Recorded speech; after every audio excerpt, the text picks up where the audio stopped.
परम आराध्य मजमणि सदगुरु तारण स्वामी जिनेन्द्र परमात्मा के अमृत चरती सद जिंदेशना सदगुरुदेव श्री श्रावकाचार्य जी ग्रंथादिराज में और समय दृष्टि श्रावक किस तरह मोक्ष के मार्ग में आगे बढ़ता है, किस तरह वह ग्रस्त अवस्था में रहकर अपने आत्मा की साधना आराधना करता है, समय चारित्र के मार्ग में किस तरह आगे बढ़ता है, उसका स्वरूप यहाँ दर्शा रहे हैं। और समय दृष्टि श्रावक 7 विष्णु के त्याग पूर्वक 18 क्रियाओं का पालन करता है, साथ ही साथ शुद्ध सट आवश्यक का भी पालन करता है। शुद्ध देव पूजा, शुद्ध गुरु उपासना, शुद्ध शास्त्र स्वाध्याय, शुद्ध संयम, शुद्ध तप और शुद्ध दान, ये 6 आवश्यक अवर सम्यक दृष्टि ग्रस्त श्रावक पालता है। 6 आवश्यक है। पहला आवश्यक है देव पूजा। देव पूजा कैसे होती है, देव पूजा का क्या विधान है, वो यहाँ सदगुरुदेव बतला रहे हैं। व्यवहार में अरहंत और सिद्ध हमारे सच्चे देव हैं, निश्चय में निःशुद्धात्मा सच्चा देव है। अपने निज देवत्व स्वरूप को प्रकट करने के लिए ही हम अरहंत और सिद्धों की आराधना करते हैं। अरहंत और सिद्ध परमात्मा जैसे स्वयं हम भी अरहंत और सिद्ध सम हो जाएं, अर्थात हमें भी अरहंत सिद्ध सम परमात्मा दशा प्रकट हो जाए, इस लक्ष्य से हम अरहंत और सिद्ध के गुणों का स्मरण, चिंतन, मनन, स्तुति, वंदना करते हैं। ये देव पूजा का विधान है। कारण पद में 75 गुणों के द्वारा देव पूजा की विधि बताई गई है। कितने गुणों के द्वारा? 75 गुणों के द्वारा देव पूजा का विधान कहा गया है। वे 75 गुण के द्वारा देव पूजा की जाती है। 75 गुण हैं। देव के 5, गुरु के 3, शास्त्र के 4, 16 कारण भावना, सिद्ध के 8, धर्म के 10 लक्षण, सम्यक दर्शन के 8, सम्यक ज्ञान के 8 और 13 प्रकार का चारित्र। ये 10 लक्षण, ये 75 गुण हैं जिनमें आचरण करना ही देव पूजा का विधान है। इन गुणों में आचरण कर ही जीव देव पूजा कर सकता है, क्योंकि पूजा है, पूजा पूज्य समान, पूज्य के समान आचरण होना ही सच्ची पूजा है। हमने देव के 5 गुण समझे, साथ ही रत्नात्रय अर्थात गुरु के 3 गुण, शास्त्र के 4 गुण को भी समझेंगे। अभी बात चल रही है यहाँ पर 16 कारण भावना, और अभी 16 कारण व्रत भी चल रहे हैं। 16 कारण भावना तीर्थंकर प्रकृति का बंद कराती है। 16 कारण भावना में भी सर्वप्रथम दर्शन विशुद्धि क्या दिया गया है? 25 मन दोषों से रहित शुद्ध सम्यक्त की आराधना करना, ये दर्शन विशुद्धि है। ऐसी दर्शन विशुद्धि आदि 16 कारण भावना है जो सम्यक दृष्टि जीव के जीवन में होती है। किसके जीवन में होगी? क्योंकि पहली ही तो क्या है? दर्शन विशुद्धि। पहली भावना दर्शन, उसके बाद आगे की भावना है। तो सम्यक दृष्टि के जीवन में ही ये 16 कारण भावना होंगी, और 16 कारण भावना भाने का फल उसको तीर्थंकर प्रकृति का बल बनेगा। पर सबसे पहले सम्यक्त होना, सम्यक्त के बिना कुछ होने वाला, उपसम सम्यक्त हो, छह उपसम हो, छाय कोई सा भी सम्यक्त हो, पर सम्यक्त होना, सच्चा आत्मस्वरूप का श्रद्धान होना, तभी आपके जीवन में तीर्थंकर आदि प्रकृति का बंध होगा। स्व और पर के कल्याण की शुद्ध भावना जहाँ प्रकट होती है, अपने आत्म कल्याण की और जगत के जीवों के आत्म कल्याण की भावना जहाँ क्या होती है? प्रकट होती है भीतर में, जहाँ पर एक ज्ञान में करुणा का रस रहता है। काय में? मन में नहीं। मन से करुणा किसको होती? मोही जीवों को। माँ को जो पुत्र के प्रति करुणा है, दया है, वो मन से है, उसमें मोह मिश्रित है, क्योंकि मन मोहिनी कर्म की पर्याय है। आ रहा है समझ में? पर ज्ञानी को ज्ञान में करुणा होती है। अहो मैंने अपने आत्मस्वरूप को जाना है, ऐसे जगत के जीव भी अपने आत्मस्वरूप को जान ले, इसके अलावा कोई अपेक्षा नहीं है। जगत के जीव अपने आत्मस्वरूप को जान ले, इसके अलावा कोई अपेक्षा नहीं है। निरपेक्ष ज्ञान पूर्वक जहाँ आत्म कल्याण की, स्व और पर के कल्याण की भावना होती है, स्वयं के आत्म कल्याण और जगत के जीवों के आत्म कल्याण की जहाँ क्या होती है, भावना होती है। कौन सी? ज्ञान की निरपेक्षता पूर्वक, कोई अपेक्षा। निरपेक्ष ज्ञान में जहाँ ये भावना जागती है जगत के जीवों का आत्म कल्याण हो, उसका नाम वास्तव में सच्ची क्या है? भावना है। तो ऐसी 16 कारण भावना को जो भाता है वो नियम से तीर्थंकर प्रकृति का बंद करता है। ये सारी भावना ज्ञान में चलने वाली है और ज्ञान को चारित्र के मार्ग में आगे बढ़ाने वाली है। आपने अभी तक सुबह समझा था दर्शन विशुद्धि, विनय संपन्नता, शील व्रतों का निरतिचार पालन, अविच्छिन्न ज्ञान उपयोग, संवेग, ये 5 भावना 16 कारण भावना की अपने 5 भावना समझी। इनसे भी तीर्थंकर प्रकृति का क्या होता है? बंद होता है। संवेग समझ लिया अपन ने, धर्मी धर्मात्मा जीवों के प्रति और अपने आत्मा के अनंत गुणों के प्रति क्या होना? अनुराग होना, प्रीति होना, निस्वार्थ प्रीति, बहुत अद्भुत चीज है। ये सम्यक दृष्टि ज्ञानी के जीवन में सहज होती है, लाना नहीं पड़ता। ये सहज अनुराग का एक भाव अंदर में जागता है, एक वात्सल्य का भाव भीतर में जागता है। आगे शक्तिता त्याग, शक्तिता त्याग अर्थात शक्ति को न छुपाते हुए तपस्या करना और शक्ति से अधिक भी तपस्या नहीं करना। आ रहा है, उसका नाम क्या है? शक्तिता त्याग आ रहा है, वो सॉरी शक्तिता त्याग तब का बता दिया हमने। आ रहा है शक्तिता त्याग, राग देश आदि विभावों परिणामों का क्या करना? त्याग करना और अपने आत्मा के शुद्ध ज्ञान दर्शन चारित्र तप आदि गुणों को ग्रहण करना, इसका नाम है शक्तिता त्याग। और शक्तिता त्याग के अंतर्गत 4 दान भी आते हैं, क्योंकि जहां त्याग की बात आती है वहां दान की बात भी आती है। मुनि धर्म त्याग धर्म है और श्रावक धर्म दान धर्म है। श्रावक दान करता है और मुनिदास क्या करते हैं? त्याग करते हैं। आ रहा है, और श्रावक भी जिस वस्तु का दान करता है उसके प्रति राग का त्याग कर देता है, तब तो उसका दान सार्थक है। और दान देने के बाद उस वस्तु के प्रति क्या पड़ा है? माने दान देना माने छोड़ दिया ना आपने, और फिर भी उसके प्रति क्या पड़ा है? राग पड़ा है। तो अभी आपका वास्तव में वो दान नहीं। ऐसा निर्वांछक भाव से जो दान देता है, 3 प्रकार के पात्रों को 4 प्रकार का दान देता है। ये 4 प्रकार के दान शुद्ध भाव पूर्वक सम्यक संयमी जीवों को दिया जाए विशुद्ध भाव पूर्वक, तो भी तीर्थंकर प्रकृति का क्या हो जाता है? बंद हो जाता है। और राग देश आदि अंतरंग और बहिरंग समस्त परिग्रह का भी त्याग कर देना, ये भी शक्तिता त्याग नाम का 16 कारण भावना में एक भावना है। औषधि दान के फल से ही श्री कृष्ण को तीर्थंकर प्रकृति का क्या हुआ था? काय के फल था? औषधि दान के, औषधि दान करने पर ही राजा श्री कृष्ण को क्या हुआ? तीर्थंकर प्रकृति का बंद हुआ था। उसका भी एक वृत्तांत आता है, था समय समझाएंगे।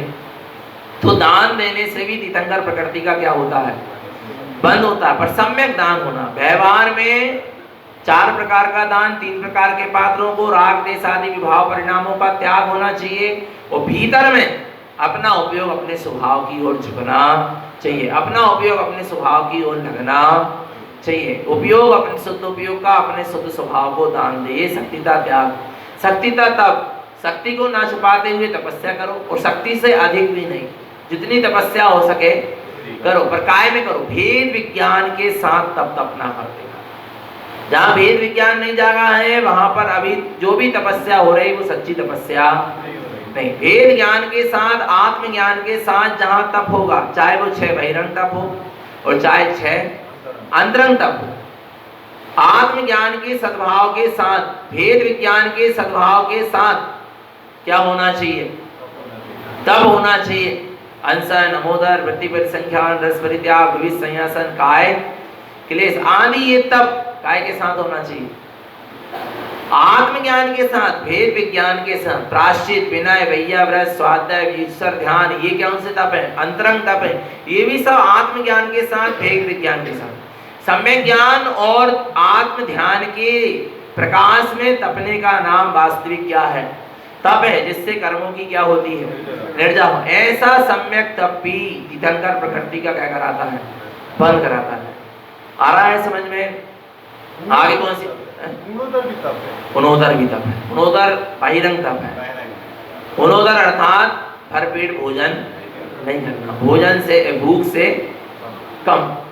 बाह्य वृत्ति से भी तीर्थन करना। हाँ, बाह्य वृत्ति से भी। पर देखो अब आगे आएगा ना, बाहर आ गया समझ में? तप, शक्तिता त्याग, शक्तिता तप। आगे क्या है? साधु समाधि। आ रहा है भगवान आत्मा। साधु समाधि भावना से भी तीर्थंकर प्रकृति का क्या होता है? बंद होता है। पर ईमानदारी से साधु समाधि की क्या होना चाहिए? वास्तव में यदि एक जीव किसी एक दूसरे जीव की वास्तव में यथार्थ सम्यक संयम साधु समाधि कराता है, तो ऐसा समाधि कराने वाला और ऐसा समाधि लेने वाले को भी तीर्थंकर प्रकृति का क्या होता है? बंद होता। पर सम्यक संयम साधु समाधि होना चाहिए। और सम्यक्ति और संयमी जीव की ही क्या होती है? समाधि होती है। मिथ्या दृष्टि और असंयमियों की कभी समाधि नहीं होती। और एक संयमी जीव की समाधि एक संयमी जीव ही करा सकता है। आ रहा भगवान आत्मा। एक सम्यक्ति संयमी जीव की समाधि एक सम्यक्ति और संयमी जीव ही करा सकता है। आ रहा है। और ऐसे सम्यक्ति संयमी जीवों के संग में रहकर जहाँ समाधि होती है, वो वास्तव में यथार्थ क्या होती है? समाधि होती है। तो ऐसी साधु समाधि भावना भाने से भी तीर्थंकर प्रकृति का क्या होता है? बंद होता। हमेशा भावना भाव कि हमारी कौन सी समाधि हो? सम्यक संयम साधु समाधि। कौन सी? सम्यक संयम साधु समाधि होना चाहिए। सम्यक भी हो जीवन में, संयम भी हो और साधु पद भी हो। इसके बाद हमारी क्या हो? तब ही वास्तव में क्या होगी?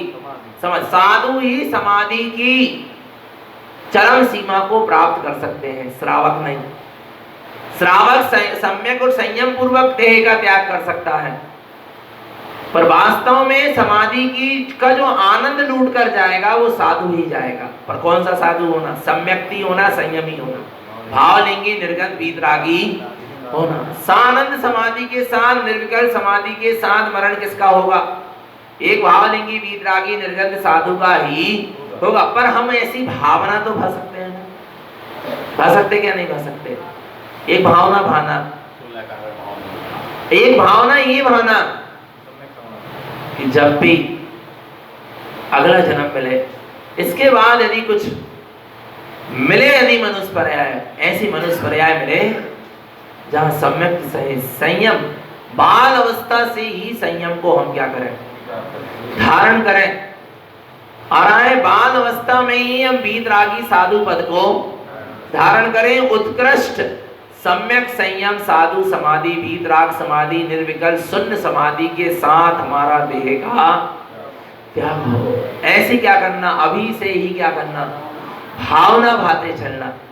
और समाधि की तैयारी अभी से करते चलना। तो स्वयं की भी लिए भी ऐसे साधु सम्यक समाधि की भावना भाता है जहाँ जीव, वहां भी तीर्थंकर प्रकृति का बंद होता है। और यदि कोई एक जीव दूसरे जीव का भी सम्यक संयम पूर्वक समाधि मरण यथार्थ समाधि कराता है, तो ऐसा समाधि कराने वाला जीव को भी तीर्थंकर प्रकृति का क्या होता है?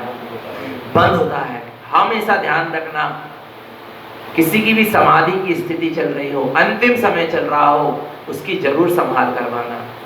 उसकी शरीर की भी संभाल करना, उसके परिणामों की भी संभाल करवाना, उसके मन आदि की भी संभाल करवाना, उनके भावों की भी संभाल करवाना। ये आपका क्या है? कर्तव्य है। क्योंकि अंत समय में परिणाम भी नीचे ऊपर होते हैं, भाव भी ऊपर नीचे होते हैं, होता है। भगवान आत्मा आ रहा है। इसलिए उन भावों और परिणामों की क्या करना चाहिए? संभाल करवाना चाहिए। और सामने वाले जीव को उसके सम्यक में और संयम में उसको दृढ़ करना चाहिए। आ रहा है। किसी को भी उसके सम्यक और संयम से कभी नीचे गिराना नहीं चाहिए। आरा भगवान आत्मा जो ऐसे सम्यक और संयम की संभाल करवाता है सामने वाले जीव की और उसको दृढ़ करता है सम्यक और संयम और अंतिम समय तक उसके परिणाम और भावों की संभाल कराता हुआ एक जीव की सम्यक संयम साधु समाधि में जो निमित्त बनता है, ऐसा जीव भी तीर्थंकर प्रकृति का क्या करता है, बंद करता है। आगे भैया व्रत, साधु समाधि इसका क्या है, भैया व्रत। आरा भगवान आत्मा तो क्या करना है, भैया वृत्ति किसकी, व्यवहार से भी और निश्चय से भी, सम्यक संयमी जीवों की, धर्मी धर्मात्मा जीवों की क्या करना, भैया वृत्ति करना, अर्थात उनके संयम की रक्षा करना। किसकी, भैया व्रत का मतलब क्या है, भैया वृत्ति का मतलब क्या है, यदि आप किसी साधक की भैया वृत्ति कर रहे हैं तो क्यों कर रहे हैं कि इनका यथार्थ संयम बना रहे, इनकी यथार्थ तपस्या धर्म ध्यान सामायिक ध्यान होती रहे, इसलिए आप उनकी क्या कर रहे हो, भैया वृत्ति। शरीर की रक्षा का नाम भैया वृत्ति नहीं है, शरीर की सेवा का नाम भैया वृत्ति नहीं है। नहीं तो पिताजी की सेवा करने पर भी भैया वृत्ति का फल मिलता, पर नहीं, भैया वृत्ति का फल काय में मिल रहा है, सम्यक संयमी जीवों की सेवा करने का नाम क्या है, भैया वृत्ति है। फिर भी आप सांसारिक जीवन में, गृहस्थ जीवन में माता पिता भाई बंधु की भैया वृत्ति कर रहे हैं, अच्छी बात, पर सच्ची बात आना, भैया वृत्ति नाम क्या पाएगा, साधु जन की, संत जनों की, ज्ञानी धर्मात्मा जीव की, सम्यक संयमी जीवों की क्या करना, सेवा करने का नाम क्या है, भैया व्रत है। तो भैया व्रत माने क्या, सामने वाले के जीव के संयम और तप की रक्षा करने का नाम क्या है, भैया व्रत है। और सामने वाले संयमी जीव की क्या हो जाए, उसका संयम यथार्थ फलदार है, उसकी त्याग तपस्या आगे बढ़ती, उसकी व्यवस्था जमाना, उसके अनुकूल कार्य करना, शरीर की सेवा। यदि शरीर की भी, आप शरीर में कोई साधक को व्याधि और उसको आप दूर कर रहे हो उचित उसके नियम के अनुकूल, तो क्यों दूर कर रहे हैं कि इसको यदि शरीर में व्याधि होगी तो ये साधक अपनी साधना निर्विघ्न होकर, इसलिए तो उसके आप संयम और साधना में क्या बने, निमित्त बने।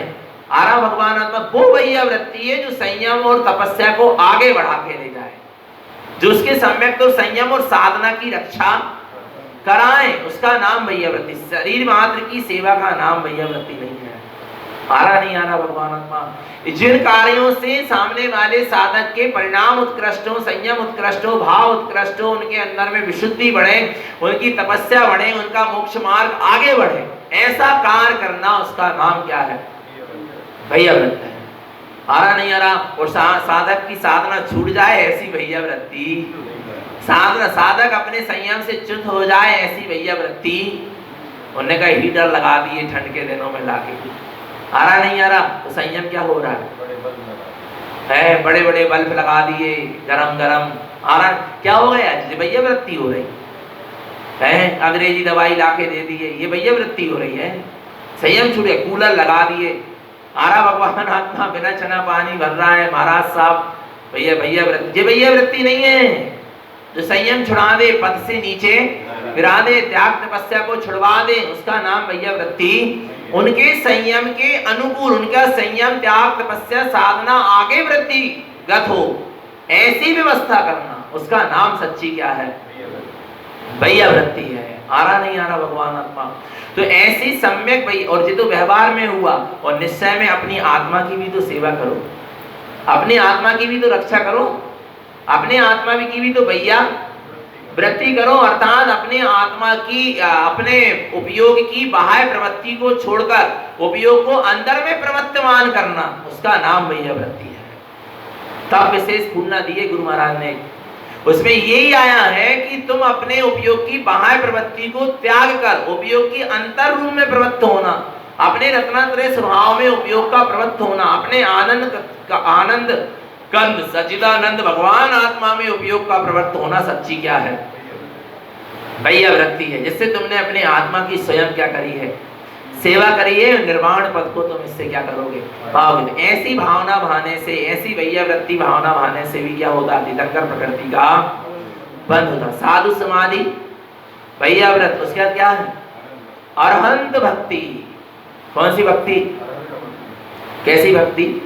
अनंत परमात्मा के 40 गुणों की अनंत चतुष्टयधारी जो अनंत परमात्मा है उनकी भी क्या होना, उनकी भक्ति करना कि आप जैसे अनंत चतुष्टय के धारी हैं। ओ धन्य है आपका अनंत दर्शन, धन्य है आपका अनंत ज्ञान, धन्य है आपका अनंत सुख, धन्य धन्य है आपका अनंत वीर। अहो मेरे सत्ता में भी अनंत दर्शन है, अनंत ज्ञान है, अनंत सुख है, अनंत वीर है, बस प्रकट होने की देरी है। मैं भी अनंत दर्शन ज्ञान सुख वीर वाला अनंत चतुष्टय का धारी अनंत परमात्मा आपके सम ही हूं। ऐसी क्या करना, अंदर से भावना भाना, ऐसी भक्ति अंदर से क्या होना, उत्पन्न होना। आरा भगवान आत्मा जैसे गुरु महाराज को हुई थी, नमामि भक्तम श्रीवीरनाथम नंतम चतुष्टम त्वं व्यक्त रूपम। ऐसी भक्ति कि मैं नमस्कार करता हूं भगवान महावीर स्वामी आपको अत्यंत भक्ति पूर्वक। क्यों? क्योंकि आपने अनंत चतुष्टय को क्या किया है, प्रकट किया है। परमात्मा ने जिन आत्मिक गुणों को प्रकट किया उन आत्मिक गुणों के प्रति लालायित होना। जैसे अपन लालायित होते हैं ना, आ रहा नहीं आ रहा, क्या काय के लिए लालायित होते? बाहर की धन दौलत, उसके घर में इतना है, उसके पास इतना है, तो हमारे पास भी हो जाए, लालायित हो रहा है ना। नहीं आ रहा भगवान आत्मा, नहीं हो जाते। देवरानी ने इतनी सारी चीज खरीद ली तो हमारे पास भी होने चाहिए, और भाई के यहाँ इतनी चीजें तो हमारे घर में भी। ललायित हो रहे क्या नहीं हो रहे? कोई भी परद्रव्य के प्रति जीव कितना ललायित होता है।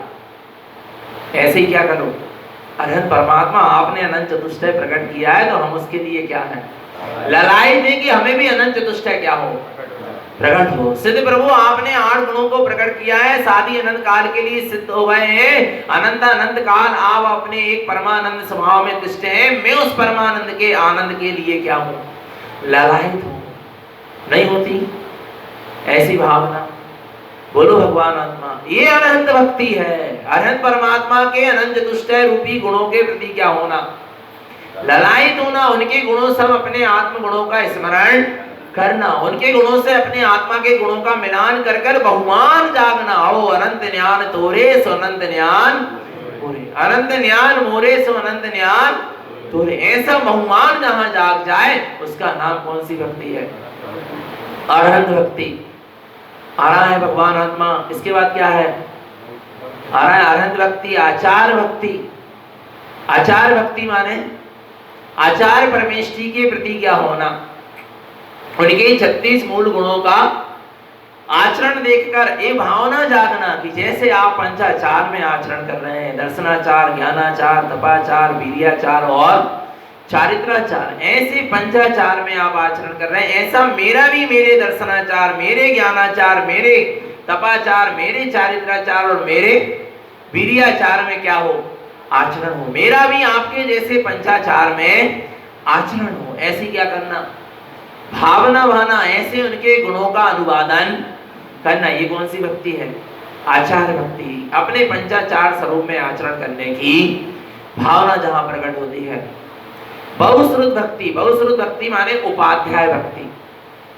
कौन सी भक्ति, उपाध्याय भक्ति। बहुश्रुत, बहुत सारे श्रुत के ज्ञाता, अर्थात 11 अंग और 14 पूर्व के पाठी कौन होते हैं, उपाध्याय परमेष्ठी। इसके प्रति, उनके प्रति क्या होना, भक्ति भावना का जागना, उसका नाम क्या है, बहुश्रुत भक्ति है। 11 अंग 14 पूर्व के पाठी, और स्वयं जो अपना 11 अंग 14 पूर्व के पाठी होते हैं और संघ के साधु को भी 11 अंग 14 पूर्व का यथार्थ ज्ञान कराते हैं, वे क्या कहलाते हैं, उपाध्याय परमेष्ठी कहलाते हैं। और ऐसे उपाध्याय परमेष्ठी के 11 अंग 14 पूर्व के, अर्थात उनकी सम्यक ज्ञान की, उनके अंदर में जो ज्ञान का स्रोत बह रहा है, ज्ञान की जो गंगा बह रही है, ज्ञान का जो अथाह बहवा उनके अंदर से प्रकट हो रहा है, उसकी क्या करना, भक्ति करना। उसका नाम क्या है, बहुश्रुत भक्ति। क्या क्या हो गई, अरहंत भक्ति, आचार भक्ति, बहुश्रुत भक्ति। इसके बाद क्या है, प्रवचन भक्ति। इसके बाद कौन सी भक्ति, प्रवचन भक्ति। प्रवचन भक्ति का मतलब क्या है, सच्चे देव की दिव्य ध्वनि को बड़ी ही भक्ति पूर्वक क्या करना, श्रवण करना। ज्ञानी भावलिंगी वीतरागी निर्गंध मुनिराजों के उपदेश को, प्रवचन को बड़ी भक्ति पूर्वक सुनना, श्रद्धा पूर्वक सुनना, आस्था पूर्वक सुनना और अपने जीवन में उतारना, उसका नाम क्या है? प्रवचन भक्ति। प्रवचन, प्रसिद्ध वचन को प्रवचन कहते हैं, जिनका कोई खंडन ना कर सके उसका नाम क्या है? प्रवचन है, प्रसिद्ध वचन है। जिन्हें परमात्मा के वचन कैसे हैं? प्रसिद्ध हैं। भावलिंगी निर्गंध वीतरागी साधु के प्रवचन वचन कैसे हैं? प्रसिद्ध वचन है। आरा भगवान आत्मा और सिद्ध वचन है। सिद्ध वचन उन्हें कहते हैं जो स्वयं के स्वानुभव से निकलते हैं। आरा है जो स्वयं के आत्मानुभूति, ज्ञानानुभूति, स्वानुभूति से प्रकट होते हैं, उनका नाम क्या है? सिद्ध वचन है, जिनका कभी कोई खंडन, जिस वचन में सिद्धांत छुपा होता है। जो वचन में क्या छुपा होता है? सिद्धांत छुपा होता है, उसका नाम क्या है? प्रवचन है, प्रसिद्ध वचन है। ऐसे वचन सिर्फ दो के ही हो सकते हैं, एक जिनेंद्र देव अरहंत परमात्मा और दूसरे भावलिंगी निर्गत वीतरागी साधु। आरा है, इनके ही वचन को क्या कहते हैं? प्रवचन कहते हैं। और इनके वचनों के अनुसार फिर जो ज्ञानी जीव उपदेश दे, फिर वो क्या कहलाता है? एक देश प्रवचन। आरा भगवान आत्मा पर पूर्ण रूप से प्रवचन के कर्ता तो कौन है? अरहंत भगवान ही है और भावलिंगी निर्गत वीतरागी। इसलिए तो गुरु महाराज ने बार बार कहा, जबकि वो भावलिंगी वीतरागी निर्गत साधु थे, एक आचार्य परमेष्ठी थे, फिर भी उन्होंने कहा कथितम जिनेन्द्रम। जिनेन्द्र भगवान को उन्होंने सामने रखा। आरा भगवान आत्मा तो प्रवचन भक्ति। प्रवचन को भी बड़ी प्रवचन माने सत्य वचन। कौन से वचन? सत्य वचन को, जिनेन्द्र परमात्मा की वाणी को, जिनदेशना को बड़ी ही श्रद्धा भक्ति समर्पणता के साथ श्रवण करना, सुनना, मंथन करना, अपने जीवन में उतारने की भावना जानना, कभी प्रवचन की अवहेलना नहीं करना। क्या नहीं करना? कभी भी जिनदेशना की अवहेलना। आपको पता अवहेलना कैसे होती है? एक कालाचार नाम का दोष है ना? समय ज्ञान के 8 अंग हैं और समय ज्ञान के 8 अंग में क्या है? कालाचार। कालाचार समझते आप? नहीं समझते? देखो, सामायिक के समय में स्वाध्याय नहीं करना चाहिए। किसके समय में? सामायिक के समय स्वाध्याय नहीं करना चाहिए। अच्छा, क्यों नहीं करना चाहिए? ये प्रश्न कभी नहीं आया। सामायिक के समय क्या नहीं करना चाहिए? ऐसा ग्रंथों में, आगम ग्रंथों में लिखा है, सामायिक के समय स्वाध्याय नहीं करना चाहिए। खूब तेज बिजली कड़क रही हो, तूफान चल रहा हो, भयावह स्थिति हो, उस समय स्वाध्याय नहीं करना चाहिए। कोई शोक की खबर सुन ली जाए, दुख वाली, और स्वाध्याय करने बैठ जाओ तो आपको समझ में नहीं आएगा, अर्थ का अनर्थ निकल जाएगा। इसलिए उस समय भी स्वाध्याय समझ रहे? सिद्धांतिक ग्रंथों को पढ़ने का नाम क्या है? स्तुति विनती पढ़ने का नाम स्वाध्याय नहीं है। वो भी एक प्रकार का, ठीक है, मान लेंगे स्वाध्याय, पर वो सिद्धांतिक ग्रंथ को पढ़ने वाले स्वाध्याय की यहाँ पर क्या चल रही है? बात चल रही है। आ रहा है समझ में? मूल गाथाओं पे जहाँ उपदेश चल रहा हो, सिद्धांतिक गूढ़ रहस्य की जहाँ बात। अब आपका जब शोक वाली संदेश सुनोगे तो आपका स्थिर चित्त नहीं रहेगा, आप अर्थ का कुछ अनर्थ निकाल लोगे। इसलिए उस समय भी स्वाध्याय नहीं करना चाहिए। और किस समय नहीं करना चाहिए? खूब प्रसन्नता की चीज सुन लो, हर्ष वाली आना है, उस समय भी क्या नहीं करना चाहिए? स्वाध्याय नहीं करना चाहिए। क्योंकि बहुत प्रसन्न मन रहेगा, बहुत उत्साह रहेगा तो आपका एकाग्र चित्त, क्योंकि स्वाध्याय के लिए, सैद्धांतिक ग्रंथों के स्वाध्याय के लिए चित्त कैसा होना चाहिए? एकाग्र होना चाहिए। आपको पता है, समाई करने के आधा घंटा पहले मौन हो जाना चाहिए। समाई करते समय तो मौन रहना ही चाहिए, पर समाई करने के आधा घंटा पहले क्या हो जाना चाहिए? क्यों हो जाना चाहिए? क्योंकि समाई के लिए एकाग्रता चाहिए। आप बातचीत करके, विकथाएं करके समाइक में बैठोगे, वही बातचीत, वही विकथा आपके दिमाग में क्या करेगी? गूंजेगी। आ रहा नहीं आ रहा? तो समाइक करने के आधा घंटा पहले क्या हो जाना चाहिए? मौन हो जाना चाहिए। काय से? मुंह से भी और फोन से भी। नहीं आ रहा भगवान आत्मा? मुंह से भी और मुख से भी मौन हो जाओ, और मोबाइल से। मोबाइल में तुम व्हाट्सएप फेसबुक देख रहे हो और उसको रख दी, अब समाइक करने बैठ गए तो वो व्हाट्सएप फेसबुक में जो पढ़े हो वही तो दिमाग में क्या होगा? चलेगा। और मैंने क्रियाओं से निवृत्त हो जाओ पहले। एकाग्र, जैसे अपन बोलते हैं ना, जैसे टीचर लोग होते हैं जो बच्चे पढ़ाते थे, जब वो कहते थे बेटा पेपर के आधा घंटा पहले बिल्कुल पढ़ना लिखना सब क्या कर दो, बंद कर। आ रहा है, पढ़ना लिखना भी बंद करवा देते हैं, पेपर देने के आधा घंटा बिल्कुल शांत चित्त होकर बैठो। आया नहीं आया समझ में? नहीं तो क्या होगा कि आप पढ़ते रहोगे पेपर के आधा घंटा, माने पेपर के देने के पहले तक, और जो क्वेश्चन पढ़ोगे पेपर के देने पर वो याद रह जाएगा और पीछे का क्या हो जाओ। इसलिए आधा घंटे पहले ही क्या कर दो, और एकाग्र चित्त, अपनी चित्त की एकाग्रता बनाओ, फिर आप पेपर दे पाओगे अच्छे से। ऐसा होता है, आ रहा है। ऐसे समाई करने के आधा घंटा पहले मौन हो जाना चाहिए, सब क्रियाओं से निवृत्त हो जाना चाहिए, शांति से बैठो, पहले चित्त की एकाग्रता बनाओ। ऐसे स्वाध्याय करने के पहले भी क्या हो जाना चाहिए, मौन हो जाना चाहिए। स्वाध्याय करने के पहले भी सांसारिक क्रियाओं से निवृत्त हो जाना चाहिए, तब आपका स्वाध्याय में चित्त एकाग्र हो पाएगा। आप सही सही वस्तु स्वरूप को समझ पाओगे, जिनेंद्र भगवान के सदगुरु के सिद्धांतों को समझ पाओगे, गुण रहस्य को समझ पाओगे, नहीं तो नहीं समझ पाओगे। आया नहीं आया समझ में?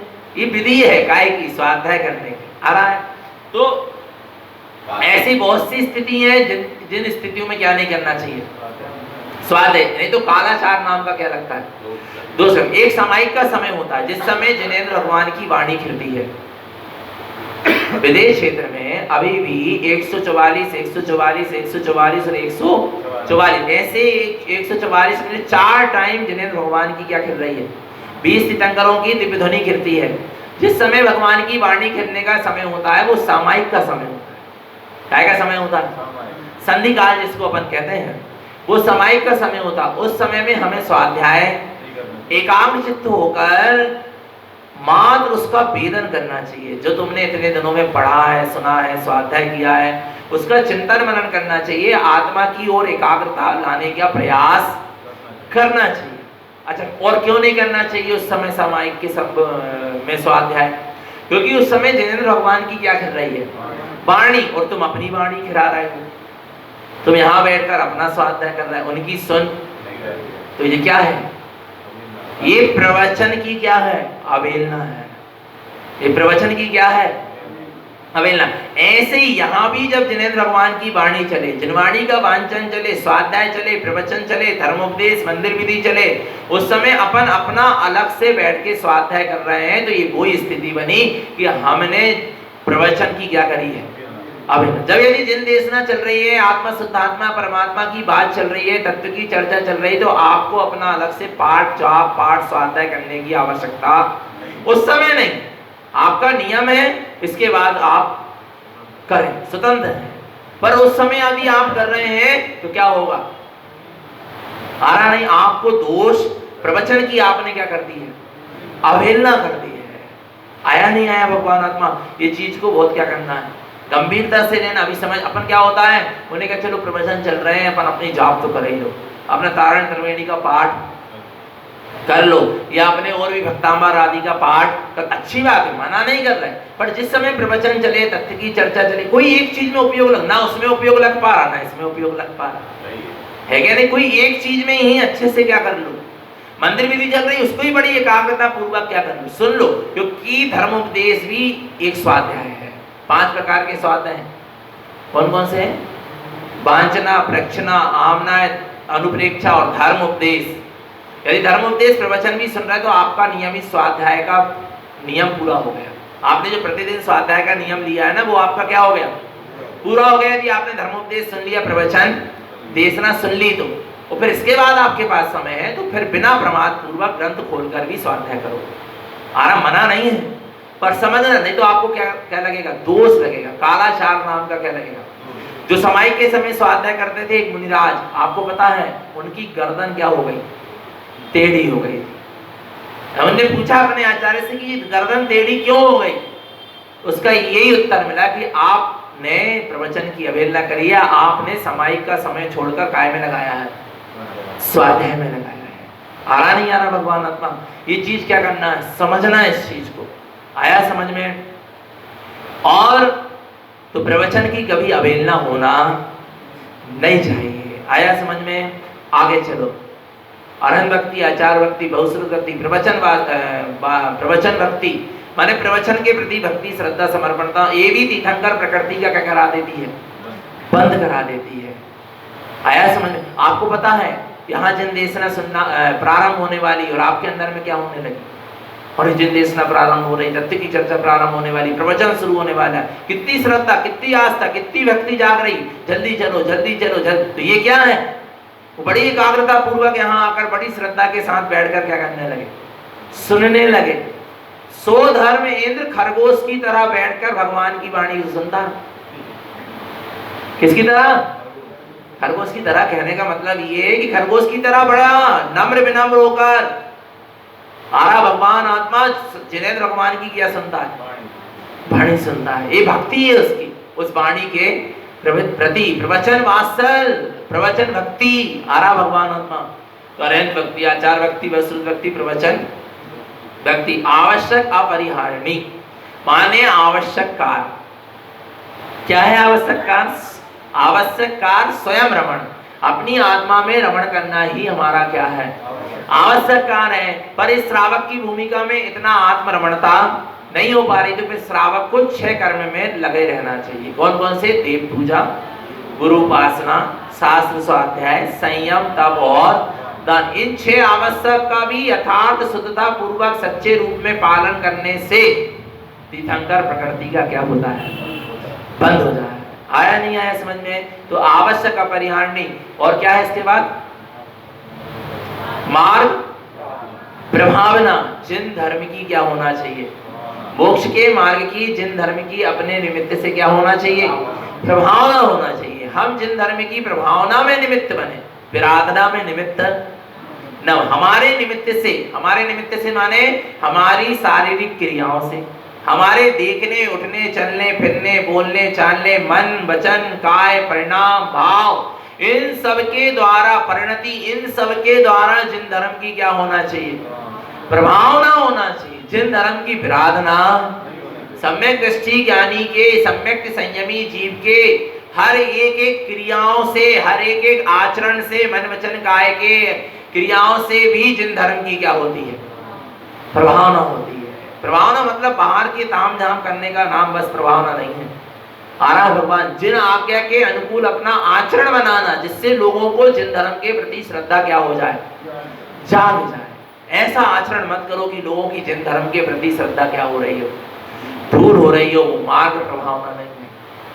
आ रहा है मार्ग प्रभावना वो है जो जिन आपके जीवन को देखकर सामने वाला मोक्ष के मार्ग में आगे बढ़ जाए। वो क्या है? मार्ग प्रभावना नाम का 16 कारण भावना में क्या है, भावना। ये प्रभावना जिन धर्म की विशुद्ध प्रभावना करोगे, कराओगे, करवाओगे, उसकी अनुमोदना करोगे, तो आपको तीर्थंकर प्रकृति का क्या होगा, बट सब सम्यक्त के साथ होना चाहिए। सम्यक्ता दृष्टि को कुछ होने वाला नहीं है, ध्यान रखना। आगे इसके बाद क्या है? प्रवचन वात्सल। आरा भगवान कैसा होना चाहिए प्रवचन वात्सल? कैसा होना चाहिए? गौ वक्ष प्रीति सम, साधर्मियों के प्रति क्या होना चाहिए? वात्सल्य परिणाम होना चाहिए। किसके प्रति? साधर्मियों के प्रति क्या होना चाहिए? वात्सल्य परिणाम होना चाहिए। कैसा वात्सल्य परिणाम होना चाहिए? जैसा गाय और बछड़े को निस्वार्थ प्रीति होती है। कौन सी प्रीति होती है? निस्वार्थ प्रीति होती है। निस्वार्थ प्रीति समझते हो? गाय को ये अपेक्षा नहीं होती कि बछड़ा बुढ़ापे में मेरी सेवा करेगा, आ रहा है मेरे काम में, फिर भी वो गाय अपने बछड़े के लिए क्या करती है? जान तक देने को तैयार खड़ी रहती है। आ रहा भगवान ऐसे ही एक साधर्मी को दूसरे साधर्मी के प्रति क्या होता है? वात्सल होता है। धर्मी धर्मात्मा जीवों के प्रति क्या होता है? वात्सल होता है। धर्म के प्रति क्या होता है? वात्सल होता है। आरा भगवान आत्मा वो धर्म की रक्षा इतनी अंदर में भावना होती कि मेरी जान भी चली जाए तो चली जाए, पर धर्मी धर्मात्मा जीवों की रक्षा हो जाए। निस्वार्थ प्रीति। कौन सी प्रीति? उसका नाम क्या है? वास्तव में सच्चा वात्सल्य है।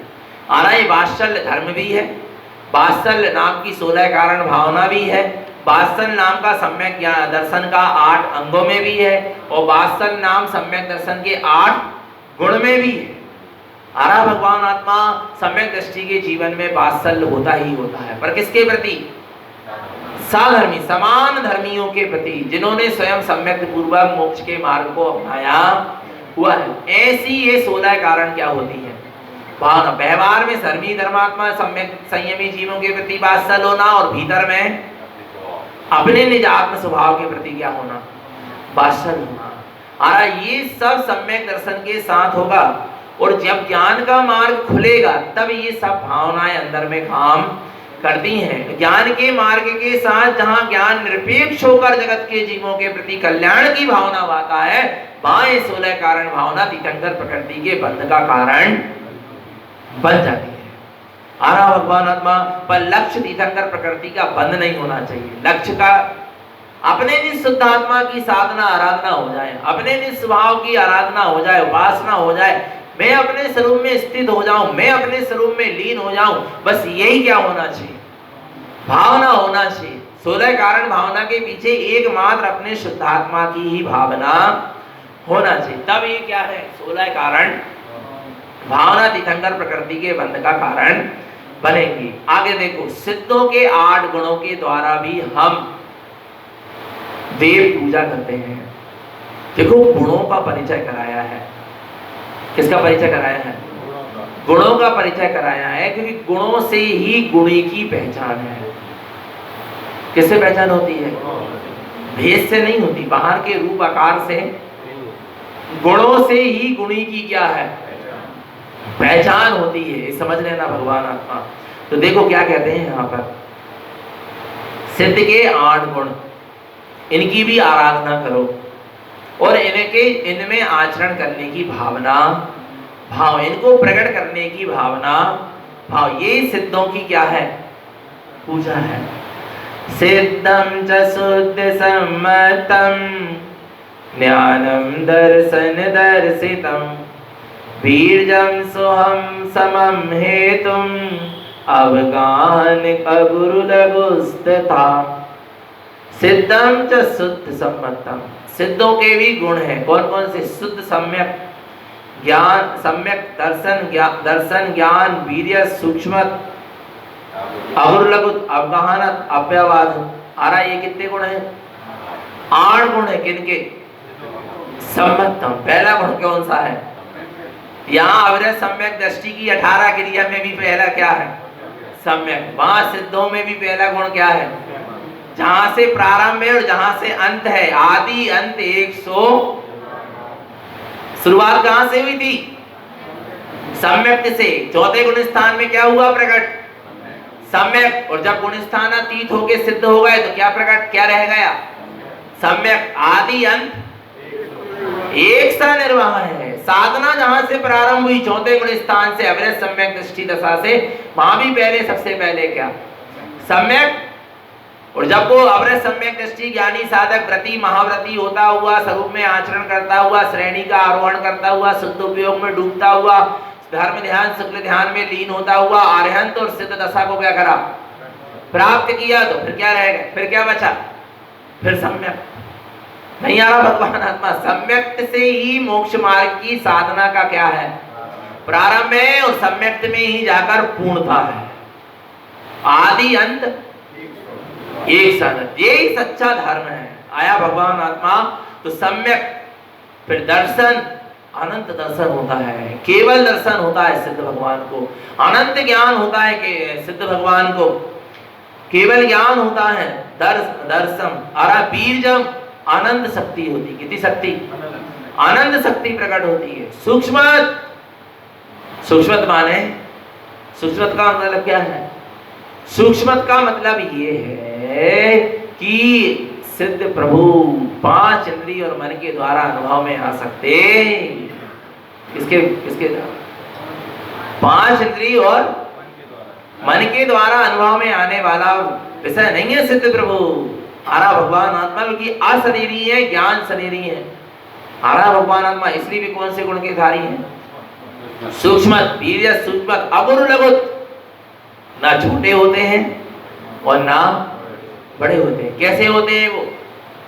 अपने आप में तटस्थ होते हैं, जैसे हैं वैसे होते हैं। आ रहा भगवान आत्मा, ऊंच नीच का वहां कोई भेद नहीं होता। आ रहा है अकुल, आप कहा ना, आ रहा नहीं आ रहा? जिस अवस्था में मोक्ष जाते हैं उसी की अवगाहना में रहते हैं। आ रहा है अव्यवादत, सिद्ध भगवान के द्वारा किसी को बाधा नहीं पहुंचती, और सिद्ध भगवान को कोई बाधा भी पहुंचा नहीं सकता। आत्मा का गुण अव्यवादत है, आत्मा किसी को बाधा नहीं पहुंचाता और आत्मा में कोई बाधा पहुंचा सकता नहीं है। और जब आत्मा अपनी पूर्ण दशा में आ जाती है, अपने पूर्ण स्वरूप में आ जाती है, यथार्थ स्वरूप में स्थित हो जाती है, तो ये अव्यवादत नाम का गुण क्या हो जाता है? प्रकट हो जाता है। हम भी अपने मूल स्वरूप में आ जाएंगे, अपना उपयोग अपने मूल शुद्धात्म स्वरूप में लीन हो जाएगा, हमको भी अव्यवादत नाम का गुण क्या हो जाएगा? फिर कोई भी कर्म हमें नहीं छू सकता और हम किसी कर्म को नहीं छू सकते। आ रहा है दुनिया की कोई शक्ति हमें नहीं रोक सकती और हम किसी दुनिया की शक्ति को रोक नहीं सकते। आ रहा भगवान आत्मा, ये कौन सा गुण है? अव्यवादत। ये सिद्ध भगवान के कितने गुण हो गए? 8। क्योंकि सिद्ध भगवान अशरीरी हैं, ज्ञान स्वरूपी हैं, और मैं भी अशरीरी ज्ञान स्वरूपी हूँ। ऐसा अपने आप में अनुभव करूं, भेदन करूं, तब वास्तव में सिद्धों की क्या होगी? आराधना होगी। एक गाथा और पढ़ लें।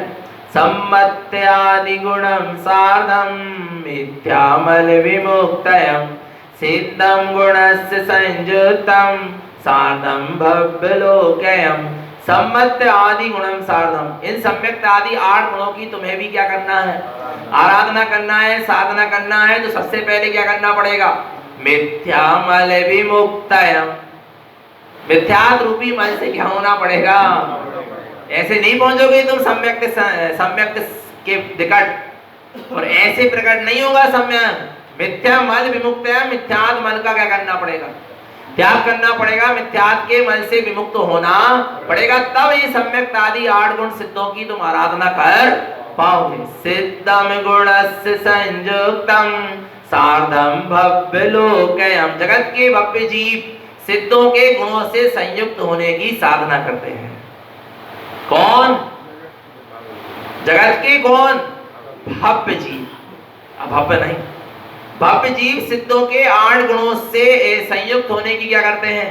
सिद्ध जैसे 8 गुणों से संयुक्त होने की भावना करते हैं, सिद्धों के 8 गुणों से संयुक्त होने की साधना करते हैं, आराधना करते हैं। कैसे? मिथ्या मल विमुक्त, मिथ्यात रूपी मल से मुक्त होकर। वैसा ही नहीं, वैसा ही नहीं। हे सिद्ध प्रभु, आपके जैसे 8 गुण प्रकट हो जाए। आ रहा नहीं आ रहा भगवान? वैसा ही नहीं, सम्यक सही। मिथ्यात मल को लगे मिथ्यात में और भावना भा रहे हैं, सिद्ध हो जाए।